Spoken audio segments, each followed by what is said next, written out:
بسم الله الرحمن الرحيم الحمد لله وكفى والصلاة والسلام على عباده الذين اصطفى أما بعد فأعوذ بالله من الشيطان الرجيم بسم الله الرحمن الرحيم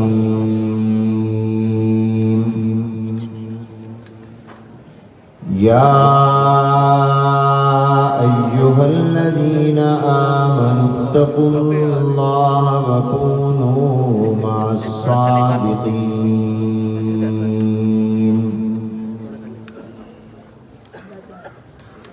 وقال الله تبارك وتعالى اهدنا الصراط المستقيم صراط الذين أنعمت عليهم غير المغضوب عليهم ولا الضالين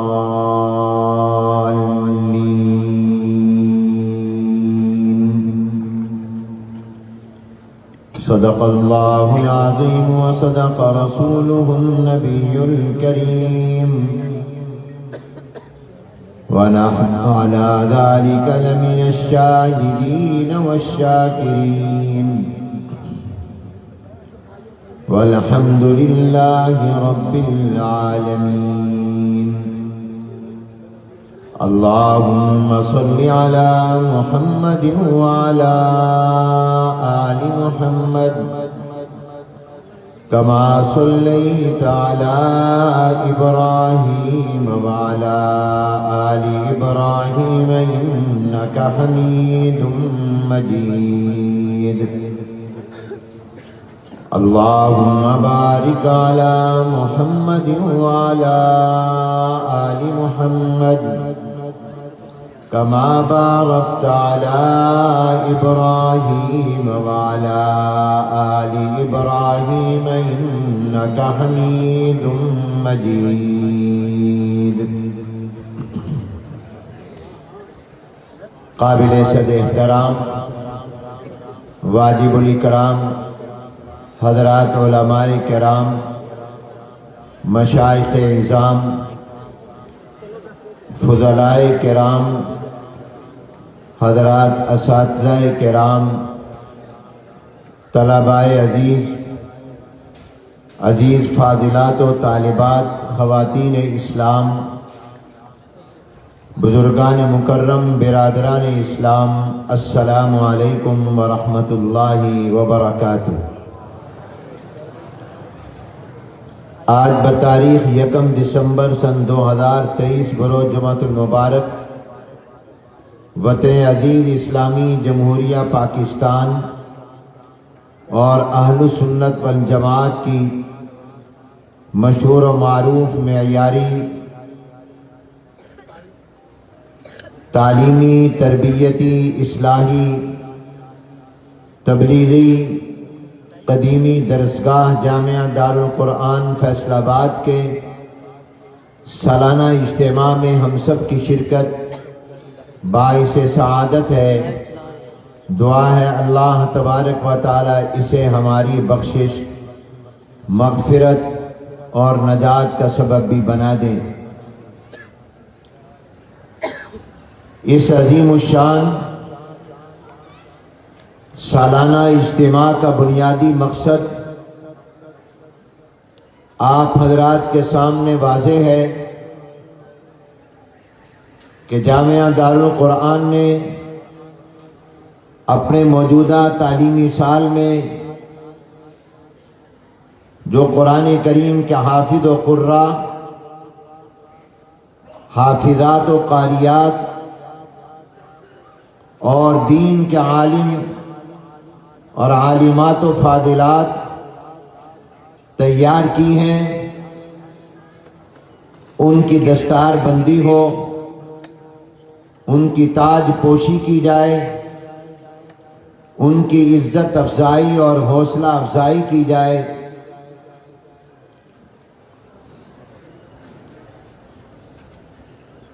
اور آپ حضرات کو اپنی محنت اور اپنی خدمت پیش کر کے دعاؤں کی درخواست کی جائے۔ میں دل کی اتھاہ گہرائیوں سے جامعہ دارالقرآن فیصل آباد کے بانی و مؤسس، عاشق قرآن، خادم قرآن حضرت مولانا قاری محمد یاسین صاحب دامت برکاتہم العالیہ، ان کے تمام صاحبزادگان اور اس خاندان کے ایک ایک فرد کو اور ادارے کے تمام اساتذہ، متعلقین، معاونین، محبین کو صمیم قلب سے عظیم الشان خدمات پر مبارکباد پیش کرتا ہوں۔ امر واقعہ یہ ہے، اس میں کوئی مبالغہ نہیں کہ جامعہ دارالقرآن نے اپنے تاسیس سے آج تک دن رات جو قرآن کریم کی خدمت کی ہے، وہ ہمارے فیصل آباد، پنجاب، پاکستان، عالم اسلام کی تاریخ کا ایک روشن باب ہے۔ وہ دینی مدارس و جامعات کا ایک خوبصورت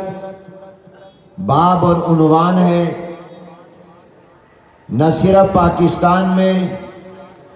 بلکہ بیرون ملک بھی، مختلف ممالک میں بھی دارالقرآن کے فیض یافتہ قرآن کریم پڑھا رہے ہیں اور دینی علوم کی خدمات سر انجام دے رہے ہیں۔ حضرت قاری محمد یاسین صاحب موفق من اللہ ہیں۔ اللہ نے اپنی مخلوقات میں مختلف کام لیے، وَرَبُّكَ يَخْلُقُ مَا يَشَاءُ وَيَخْتَارُ۔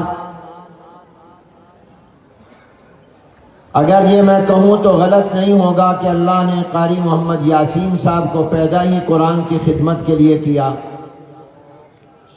اور انہوں نے اپنی زندگی کا مقصد قرآن کریم کی خدمت کو بنایا۔ اپنے اور ہمارے استاد محترم مجدد القراءات، عاشق قرآن حضرت قاری رحیم بخش صاحب رحمۃ اللہ علیہ کی طرح ان کی زندگی کا اوڑھنا بچھونا بھی قرآن کریم تھا۔ وہ چلتے پھرتے اٹھتے بیٹھتے قرآن پڑھا کرتے تھے۔ وہ دارالعلوم دیوبند کے فاضل تھے۔ حضرت مدنی رحمۃ اللہ علیہ کے مایہ ناز شاگرد تھے۔ اگر وہ درس نظامی کی کتابیں پڑھاتے تو اپنے ہوتے، مگر انہوں نے اپنی زندگی کا مقصد قرآن کریم کو بنایا۔ ابھی جب 4 بچے قرآن کریم مختلف قراتوں میں پڑھ رہے تھے تو میرے دل سے یہ آواز اٹھ رہی تھی کہ یہ کہ کل قیامت کے دن قرآن بھی ان پر رشک کریں گے، اور اللہ تعالیٰ ملائکہ اور فرشتوں کو فرمائیں گے کہ یہ وہ انسان ہے جس کی پیدائش پر تم نے سوال اٹھایا تھا، اَتَجْعَلُ فِيهَا مَن يُفْسِدُ فِيهَا وَيَسْفِكُ الدِّمَاءَ۔ آج دیکھو کہ یہ کیسے قرآن کے دیوانے اور قرآن کے عاشق ہیں، تو قرآن بھی ان پر ناز اور فخر کرے گا۔ الحمدللہ موجودہ تعلیمی سال میں اس دارالقرآن سے جو قرآن کریم کے حافظ بن کر تیار ہو کر جا رہے ہیں، میرے دائیں جانب وہ قوائف لکھے ہوئے ہیں، 658 طلباء ہیں جن کے سینے قرآن کریم کے نور سے منور ہوئے اور جنہوں نے قرآن کی دولت اور نعمت کو اپنے سینوں میں محفوظ کیا۔ میں ادب کے ساتھ ان 658 طلباء سے درخواست کروں گا کہ وہ ذرا کھڑے ہو کر آپ ان کو دیکھ کر کہہ دیں مبارک مبارک، اور وہ کہہ دیں خیر مبارک۔ تمام حفاظ تھوڑی دیر کے لیے کھڑے ہو جائیں، سارے کہہ دیں سبحان اللہ، کوئی زبان خالی نہ رہے، اللہ جو جو سبحان اللہ کہ ان کو جنتی بنا دے، سارے کہو سبحان اللہ، اور اب کہو مبارک مبارک، تم کہو بھئی خیر مبارک، مبارک مبارک۔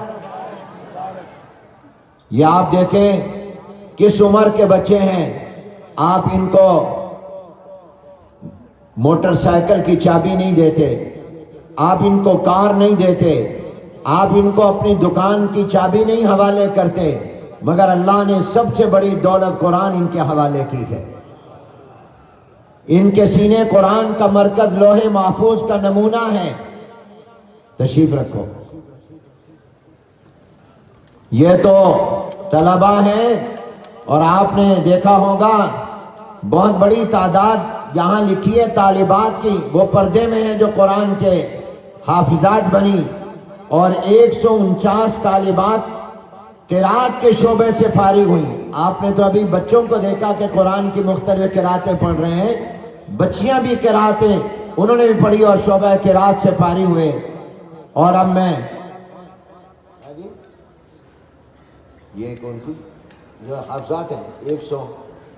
149 قرآن کریم کی حافظات، ماشاءاللہ 150 بچیاں حافظہ بنی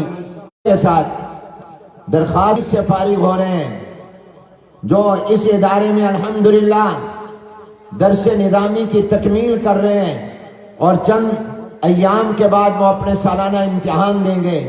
81 طلبہ ہیں جو الحمدللہ درجہ عالمیہ سے فارغ ہو کر جا رہے ہیں۔ ذرا آپ سے بھی درخواست سے کھڑے ہو جائیں۔ جی ہاں، ان میں 42 طلبہ ہیں اور 43 کا شغلہ بنانا، قرآن کریم چلتے پھرتے اٹھتے بیٹھتے پڑھتے رہنا،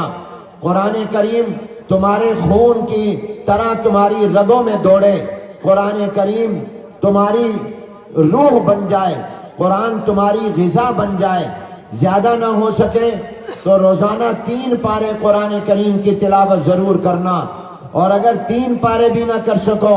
اپنے دیگر علمی مشاغل کی وجہ سے، تو کم از کم 1 پارہ قرآن کریم کی تلاوت ضرور کرنا، اور رمضان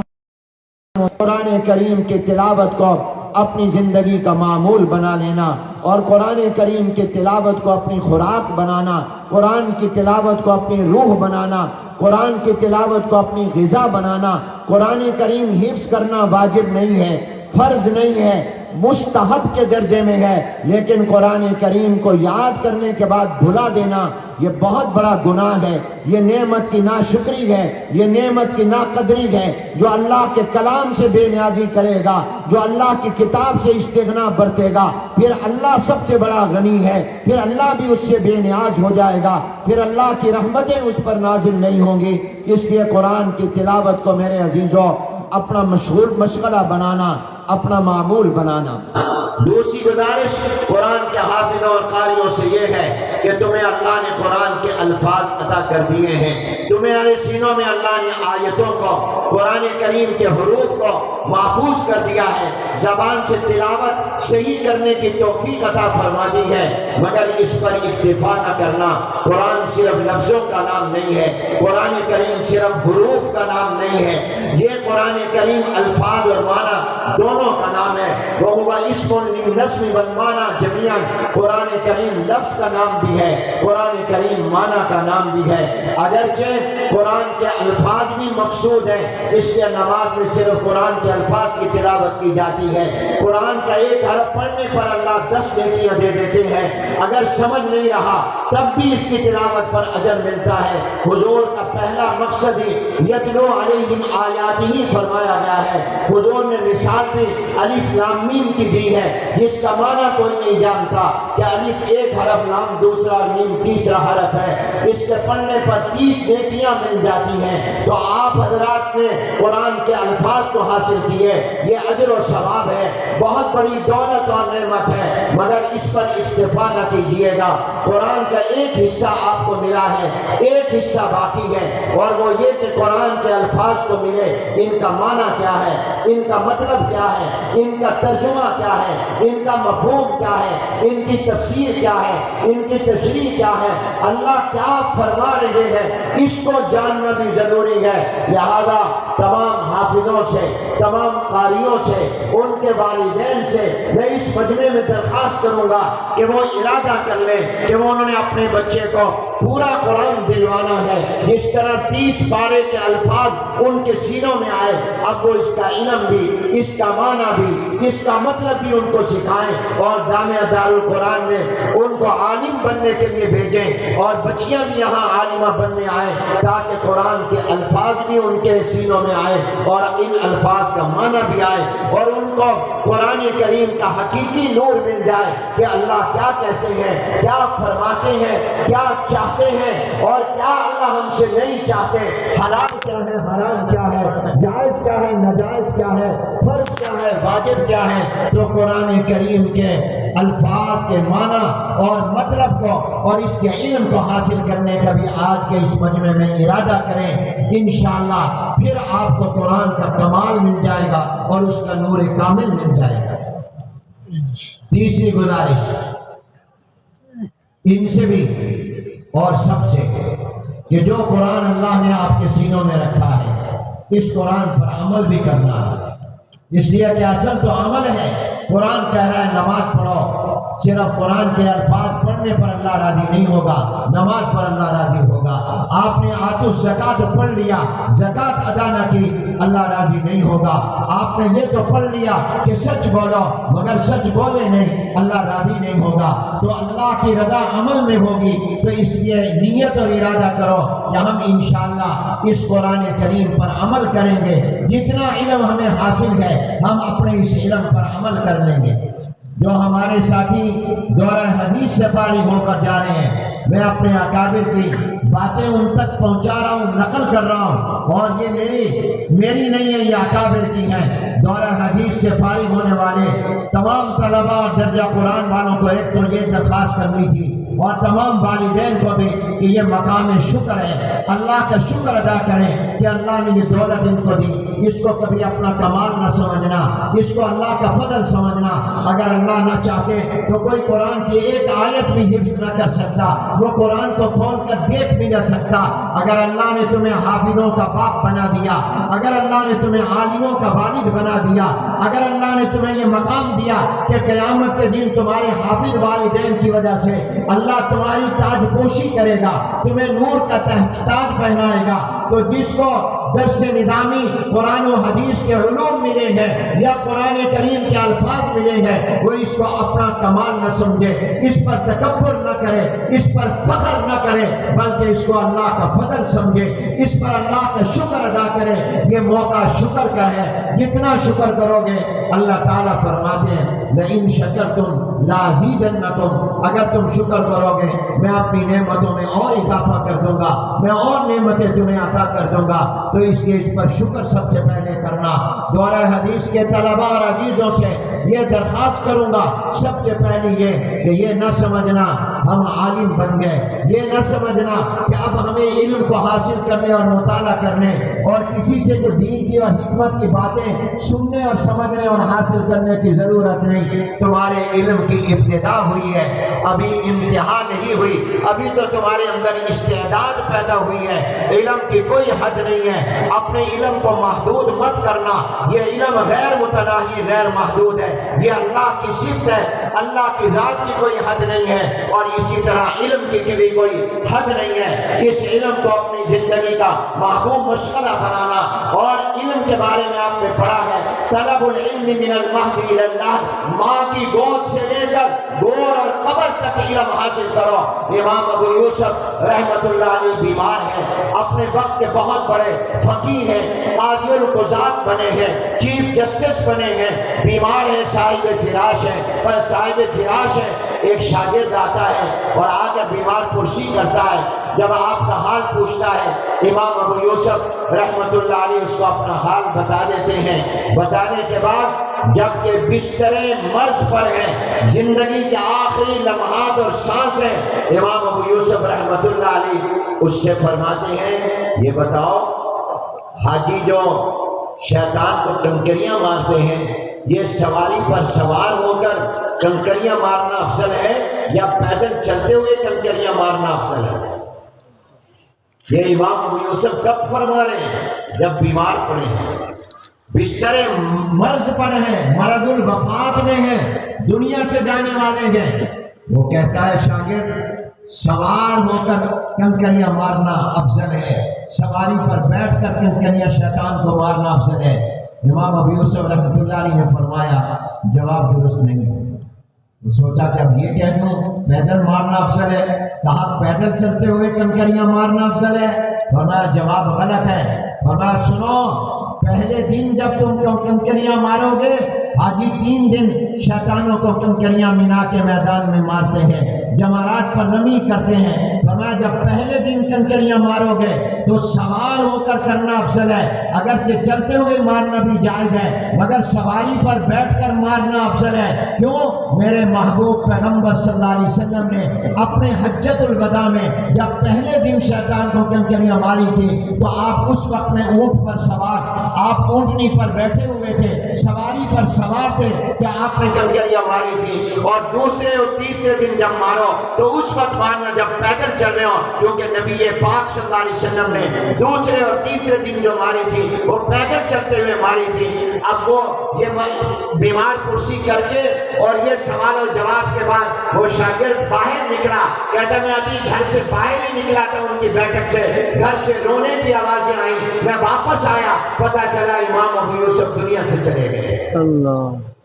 اس کو کہتے ہیں طلب العلم من المہد الی اللحد۔ دارالعلوم دیوبند کے مفتی اعظم حضرت مولانا مفتی عزیز الرحمان رحمۃ اللہ علیہ کا جب انتقال ہوا تو ان کے ہاتھ میں استفتاء تھا، کسی کا آیا ہوا سوال تھا کہ حضرت یہ ذرا دین کا مسئلہ تو بتا دیں۔ اس کو پڑھتے ہوئے جان سے نکلی اور وہی استفتاء ان کے سینے پر گرا۔ اس کو کہتے ہیں مرتے دم تک علم کو حاصل کرو، علم سے تعلق قائم کرو۔ علامہ انور شاہ کشمیری رحمۃ اللہ علیہ بیمار ہیں، مرض الوفات ہے، رات کے آخری حصے میں بجلی نہیں ہے، لالٹین جلا کر جھک کر کتابوں کو دیکھ رہے ہیں۔ اس لیے یہ مت سمجھنا ہم عالم بن گئے، کبھی اپنے آپ کو عالم مت کہنا، ہمیشہ اپنے آپ کو طالب علم کہنا۔ ہم طالب علم ہیں، ہم طالب علم ہی بن جائیں اور طالب علموں میں ہی ہمارا شمار ہو جائے تو یہ بہت بڑی نعمت ہے۔ اس سے کبھی دماغ میں یہ غرور نہ آئے، یہ تکبر نہ آئے۔ علم تکبر پیدا کر دیتا ہے، اور جس کے دماغ میں تکبر آ جائے اس کے علم کا فائدہ نہیں پہنچتا، اس کا علم نافع نہیں ہوا کرتا۔ علم نافع اسی کا ہوگا جس میں تواضع ہوگی، جس میں عاجزی ہوگی۔ حجت الاسلام بانی دارالعلوم دیوبند قاسم العلوم والخیرات حضرت مولانا محمد قاسم نانوتوی رحمت اللہ علیہ کے پیر تھے، سید الطائفہ حضرت حاجی امداد اللہ مہاجر مکی رحمت اللہ علیہ۔ ان کے پاس ایک صاحب آئے اور آ کر کہنے لگے حضرت مولانا محمد قاسم نانوتوی آپ کے مرید ہیں، جب وہ آپ کے پاس آئیں تو آپ بطور پیر ہونے کے ایک بات ان کو کہیے گا، ہم تو چھوٹے ہیں کہہ نہیں سکتے، آپ تو پیر ہیں کہہ سکتے ہیں۔ فرمایا کیا کہوں؟ کہا ان سے کہنا کہ تم اپنے آپ کو عالم ہی نہیں سمجھتے، اپنے آپ کو کچھ ہی نہیں سمجھتے، اور یوں کہتے ہو کہ میرے اور دیوار میں کوئی فرق نہیں ہے۔ حالانکہ دیوار کہاں، مولانا قاسم نانوتوی کہاں، جن کو اللہ نے اتنا اونچا علم عطا کیا ہے، ان کو کہے یا اپنے آپ کو سمجھا کریں کہ میں عالم ہوں، یا اپنے آپ کو یوں نہ کہا کریں میں کچھ بھی نہیں ہوں۔ تو حضرت حاجی صاحب رحمۃ اللہ علیہ نے فرمایا میں تیرے مشورے پر عمل کرتے ہوئے مولوی قاسم نانوتوی کو یہ نہیں کہوں گا کہ اپنے آپ کو عالم سمجھو، اپنے علم پر ناز کرو، بلکہ میں تو کہوں گا مولوی قاسم اپنے آپ کو اور گراؤ، اپنے آپ کو اور گراؤ۔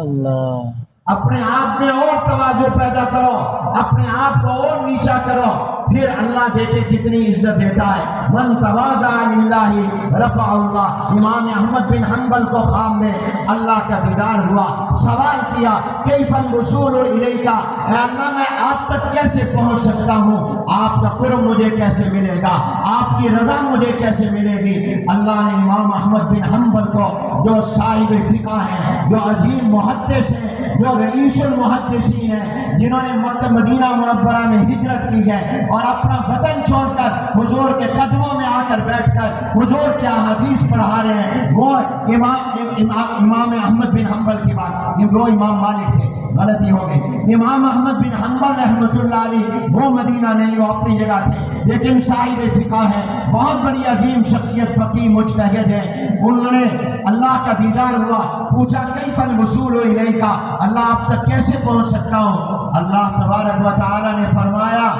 اترک نفسک وتعال، اپنے آپ کو مٹا اور تواضع اختیار کر اور میرے پاس آ جا۔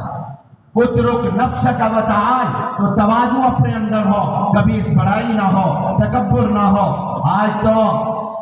یہ بات شیخ الاسلام حضرت مولانا مفتی محمد تقی عثمانی صاحب دامت برکاتہ العالیہ نے ایک دن فرمائی کہ آج تو لوگ کہتے ہیں میں عالم ہوں، اور کہتے ہیں ہم علماء نے یہ فیصلہ کیا ہے۔ یہ دعویٰ تب تم میں آ گیا، ہمارے بڑے تو سب کچھ ہونے کے باوجود بھی اپنے آپ کو کچھ نہیں سمجھتے تھے، وہ سب کچھ ہونے کے باوجود اپنے آپ کو کچھ نہیں سمجھتے تھے۔ اس لیے کبھی بھی یہ مت سمجھنا میں عالم بن گیا ہوں، آپ کے علم کا آغاز ہوا ہے، ابھی استعداد پیدا ہوئی ہے، یہ ابتدا ہے، اس علم کی انتہا تو کوئی ہے ہی نہیں، اس کی حد تو کوئی ہے نہیں۔ اپنے آپ کو ہمیشہ طالب علم سمجھنا، اور دوسری درخواست یہ کرنی ہے اپنے اکابر کی موجودگی میں، اہل تقویٰ اور اہل دل اور اہل علم اور اہل اللہ کی موجودگی میں، کہ علم کا لفظی معنی تو جاننا ہے، مگر اس کی روح، اس کی حقیقت صرف جاننا نہیں ہے، بلکہ اس کی حقیقت قرآن و حدیث کے علم کو اپنے اندر اتارنا ہے۔ اس بات کا جائزہ لیں کہ یہ علم میرے اندر اترا ہے کہ نہیں، میرے اعمال میں اترا کہ نہیں، میرے اخلاق میں اترا کہ نہیں، میری رات میں علم قرآن و حدیث کا اترا کہ نہیں، میرے دن میں، میری صبح میں، میری شام میں، میری زبان میں، میری آنکھ میں، میرے کانوں میں، میرے ہاتھوں میں، میرے پاؤں میں، میرے دل و دماغ میں یہ علم اترا ہے کہ نہیں۔ اگر قرآن و حدیث کا علم اتر گیا پھر تو آپ کو علم حاصل ہوا، اور اگر قرآن و حدیث کا علم زندگی میں نہیں اترا، دل و دماغ میں نہیں اترا، تو پھر آپ کو لفظ مل گئے ہیں، اس کی حقیقت نہیں ملی ہے، اس کی روح نہیں ملی ہے۔ جو کچھ بھی پڑھا ہے اس پر عمل کرنا ہے۔ فرمایا گیا علم اور عمل بھائی ہے، جب علم آتا ہے یا اپنے بھائی عمل کو بلاتا ہے، وہ میرے بھائی تو بھی آ جا، اور اگر وہ عمل کا بھائی آ جائے تو پھر یہ علم اور عمل دونوں بھائی اکٹھے رہتے ہیں، اور اگر عمل والا بھائی نہ آئے تو یہ علم بھی رخصت ہو جاتا ہے۔ قبر میں یہی پوچھا جائے گا کہ تم نے نماز کے احکام پڑھے کہ نہیں پڑھے، نماز کے مسائل کو پڑھا کہ نہیں پڑھا، ذرا ہدایہ سناؤ، ذرا شرح بقایا سناؤ، ذرا کنز الدقائق سناؤ، ذرا قدوری اور تعلیم الاسلام سے مسائل ہمیں سناؤ اور بتاؤ۔ وہاں زکوٰۃ کے مسائل کا سوال نہیں ہوگا، حج کے مسائل کا سوال نہیں ہوگا، وہاں پر روزے کے مسائل کا اور احکام کا سوال نہیں ہوگا، وہاں پر حلال و حرام کے مسائل کے بارے میں تحقیقات نہیں پوچھی جائیں گی۔ وہاں یہ پوچھا جائے گا نماز پڑھی ہے کہ نہیں پڑھی، روزہ رکھا ہے کہ نہیں رکھا، زکوٰۃ دی ہے یا نہیں دی ہے، حج کیا ہے کہ نہیں، سچ بولے ہو کہ نہیں، جھوٹ تو نہیں بولے۔ وہاں سوال علم کا نہیں عمل کا ہوگا۔ اس لیے میرے دوست اور بھائیوں، اصل مقصود علم ہے، اور ہمارے دینی مدارس یاد رکھیے علم کے صرف مرکز نہیں ہے، یہ عمل کے مرکز بھی ہے۔ دنیا میں بڑی یونیورسٹیاں ہیں، آکسفورڈ ہے، کیمبرج ہے، اور پاکستان کی جتنی یونیورسٹیاں ہیں اور دنیا کی جتنی یونیورسٹیاں ہیں وہ سب علم کا مرکز تو ہے، اگرچہ وہ علم حقیقی بھی نہیں۔ حقیقی تو قرآن کا علم ہے، علم حقیقی تو حدیث کا علم ہے، علم حقیقی تو شریعت کا علم ہے، علم حقیقی تو نبوت کا علم ہے، علم حقیقی تو اللہ کی وحی کا علم ہے۔ وہ فن ہے سائنس کا، ریاضی کا،